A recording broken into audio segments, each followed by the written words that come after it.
Hey everybody, it's Amanda, and we are continuing our series where we're catching up on old videos. This video I'm getting ready to show you is part one of my batch cooking series. This is how we're eating now, if you're wondering. I'm going to give you a large intro. This is part one, so this is going to explain everything to you, so I don't have a lot to say right now. Just keep an eye out here. It's going to explain to you all of my batch cooking planning and how we go about it, and then in part two you're going to actually see me do the batch cooking. So without further ado, here we go.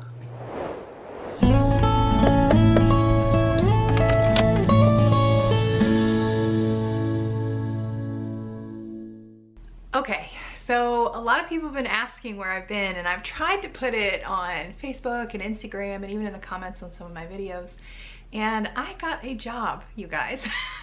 So a friend of mine is a physical therapist. She needed some help in her office. She actually just gave me this really great deal in terms of I could work around Rick's schedule, and her office is really close to his work, so every day I can ride with him back and forth to work. We can have lunch together every day, come home together every day, and it's been really nice. And I've been making extra money, which we've purposed to put towards a new vehicle because our van has almost 200,000 miles. So so all around it's just been a really great situation, except that I don't have a lot of time in the evening because I'm not getting home most days till at least 5 o'clock. And then, you know, you gotta make dinner and then chill out for a little while. So I just haven't had much time or energy to make videos. But I've been missing you guys too, and so I thought that I would make this video because a lot of folks have been sending me messages saying, oh, we need you now, prices are so bad, we need your help being frugal. And I do have a new perspective now that I thought would be helpful, and I thought I'd share it, in that I am working. Now, over many years, all I have done is make food for my family on a budget, but I've been doing it as a stay-at-home mom, which is very different from working because I have much less time. First of all, when it's time to have dinner, it's like we get home, I need dinner made as quickly as possible. And by the way, I'm tired, so I don't want a bunch of dishes. It's gotta be simple. So in the past month or so, as I've been working, I've created a system that I think works for me. It's based off of my original system in terms of staying on a budget. We'll talk to you about that. But it also kind of shows you how I do everything at once, because my new system includes batch cooking. And that way it saves me stress during the week when I'm actually working, and I can have everything ready and prepared and still stay on a budget, not be tempted to go out and eat, because a lot of things are already pre-made. So I know I can make them quickly every night. And I think this also would work for a stay-at-home mom, especially like homeschooling moms. I know you're busy during the day, and by the end of the day, you're just like, I don't want to do too much. I think my system will work really well for you too. So that being said, I have on my table the things that I'm batch cooking today. By the way, I know I'm looking a mess, you guys. It's my day off and I'm not putting on makeup, and so get used to this look, because if I make a video, this is about what you're gonna get right now. The ponytail and no makeup and like a frumpy shirt, because girl, mama's tired, you know what I'm saying? So I'm gonna show you though what I have here, what I have out, what I'm gonna do for my batch cooking today. I even have it all planned out like I normally would have. I'm gonna go over my plan with you. We'll see how it goes. This is a whole new format.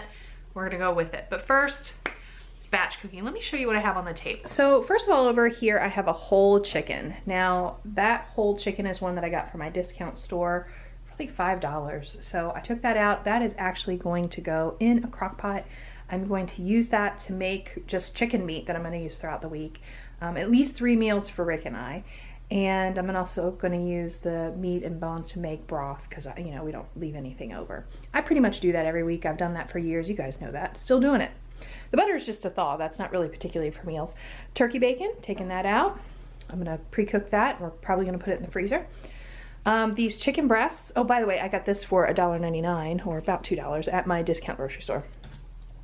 These chicken breasts I got from Meg Holler Homestead. I'll link them at the top. Of course, I buy all my chicken meat from them. And this pack of breasts costs about $10 because I get it direct from the farmer. So we pay a little extra for it, and I'm thankful for it. I'm glad we have it. Of course, it's over a year old at this point. I'm trying to use the last of what I have before the new batch of chicken comes in. We've been using it really slower, a lot slower, since it's just Rick and I. But anyway, This we're gonna make chicken soup with, so that's gonna be exciting. By the way, turkey bacon going for breakfast dinner. And then over here I have 2 pounds. I got these from a different farmer, a couple different farmers actually, that have beef, but I did pay $5.99 a pound for both, so it's $12 for 2 pounds of ground beef. And we're gonna make a couple different meals with that, at least Korean beef and spaghetti meatballs, because of course that's a really easy meal. We're just gonna fry this up together. So basically I'm gonna make the whole chicken in the crock pot. I'm gonna fry up some turkey bacon, fry up 2 pounds of ground beef, and we're gonna turn these breasts into soup. I actually think I'm gonna have a little extra chicken left over from that. That might get thrown in the freezer for maybe a lunch or something. And we're gonna make all of this today. So this is gonna be 3 meals, 3 pounds of chicken meat, once it's all picked off the bone. This is a breakfast dinner, that's 1 meal, so that right there's 4 meals. 2 meals with the breasts, so that's 5 meals, and then 2 meals with the ground beef, so that's 7 meals. It's an entire week's worth of meals we're gonna get started with today. So let me show you my menu plan I have sitting on a piece of paper over here. So this is my batch cooking list, and of course I went over all the prices of the beef with you, or the meat, excuse me, the meat with you, and it was about $29 worth of meat that we're spending, and of course I've broken it down here by their individual prices.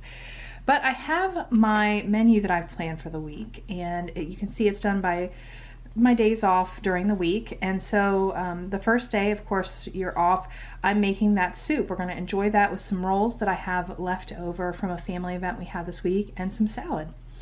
And then the next day we're going to have Korean beef with rice and kale. I have a Korean beef recipe already on my channel. I will link at the top. In fact, I already have a chicken noodle recipe. I'll link that as well. Make sure you're checking those links at the top. I'll also try to link them on the end of the video so that you have all of these recipes.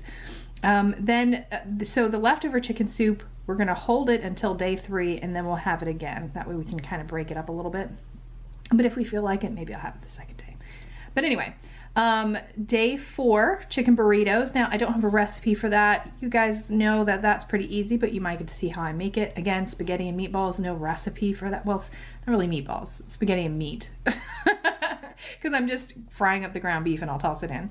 But anyway, spaghetti and meat with salad. And then day 6, we're gonna have chicken, and right there, really teeny tiny, I put in gravy because that's how I reheat the chicken, with potatoes and green beans. And then day 7 is our breakfast dinner. We have eggs, bacon, I'll make pumpkin pancakes probably today as well, fried potatoes and kale, and I might even make a frittata. We'll see how it goes that day. Because if I make the frittata, I'll make it on day 6, which is also my day off, and then I can just have it in the fridge for the next day. So we'll see how that goes. If not, I'm just gonna fry some eggs, girl. Okay, so I always tell you to shop your pantry first, okay? And use what you already have. I have all this meat already in my pantry, and I try to make sure the first 2 or 3 meals on my menu plan, I have everything already in my pantry, because I want to plan one big shopping day. You don't want to take multiple little trips just for one thing here or there, because you end up picking up more than one thing and spending way more than you want. So we're going to plan one big shopping trip for everything that we need, and we're going to try to make sure that we have, for the first few days, so we don't have to go an extra trip. So I also put at the bottom of this, I don't know if you guys saw it, a list of things that I need. Now, right at the top of the list is onion powder. You guys, I don't need onion powder to make anything. I've been needing onion powder forever. Is it just me? Have you looked? It is so hard to find onion powder at all. I actually think I'm gonna have to order it from Azure with my next Azure order. So anyway, next on the list is soy sauce. Now I do have Korean beef on day 2. I have enough soy sauce here for that recipe, but I also know that once I make that recipe, I'm gonna be close to, if not running out. So I went ahead and put that on my list to make sure that I'm picking it up when I get it. Then I put gravy packets, ranch packets, fajita taco seasoning, and salsa, because the very first thing that I have on my list after those first 3 days is chicken burritos. Again, I already have enough to make everything except for the salsa. I do need the salsa before I have that particular recipe. But those gravy packet, ranch packet, taco seasoning, I keep those all together. And when I was looking to see if I had taco and fajita seasoning, I noticed that I was low on all of those things. So I just figured they're inexpensive. I'll look and see while I'm out if I can find them, put them on the list as well. Then I have my fresh items that I need for the week: lettuce, cucumber, avocado, green beans, kale. All of those things are just the fresh items, the fresh produce that I want to have in the house for the week. Very simple things. So I'm going to get those while I'm out. And I actually didn't put it on the list yet, but I'm going to. I'm going to add bananas and raspberries. This menu plan is for dinners. Rick and I are pretty much having the same breakfast and lunch items every day. And I'll tell you about that in a second. But but anyway, so I'm trying to have banana every day, and I'm trying to have some kind of berry as well. So that's what I want to get. And then breakfast potatoes, we have that on our breakfast dinner, and I want to make sure I have it for that at the end of the week. And eggs. I do have eggs, but again, if I make a frittata, I don't have enough. So I want to have some extra eggs.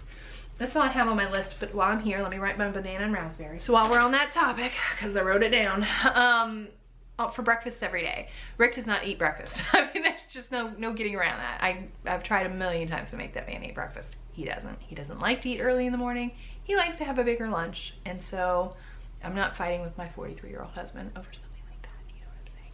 So he gets his coffee, but we have 1, 2, 3, 4, 5, at least 5 containers of coffee in my freezer right now. So he is totally fine with his coffee. And for breakfast, I am usually having some kind, right now, I've had an issue with iron for years. So I'm trying to have usually some kind of iron enriched cereal of some kind, dry, because I'm just kind of eating it like granola or something. But that's just for the moment. If not, I usually do have granola or toast or something simple that I can have with a banana in the morning for breakfast, or a raspberry, some other fruit. So so it's fruit and some kind of, you know, right now enriched cereal. But that's what I'm doing for breakfast, and I already have 3 boxes just sitting on top of my fridge, because I literally like measure it out and just have a little bit every day, because I don't like a big breakfast either. And then for lunches, if you've been following us for a while, you know Rick has the same sandwiches every single day. So we do budget. It's not even on this list. I will write it down though. For his lunch meat, for his cheese, but we already have plenty of cheese right now, so don't need to get that. And for his very special rolls that he has to have, well, now that I'm working as well, I'm pretty much eating the same sandwiches every day. We are gonna work on that, because I am getting really tired of having the same sandwiches all the time.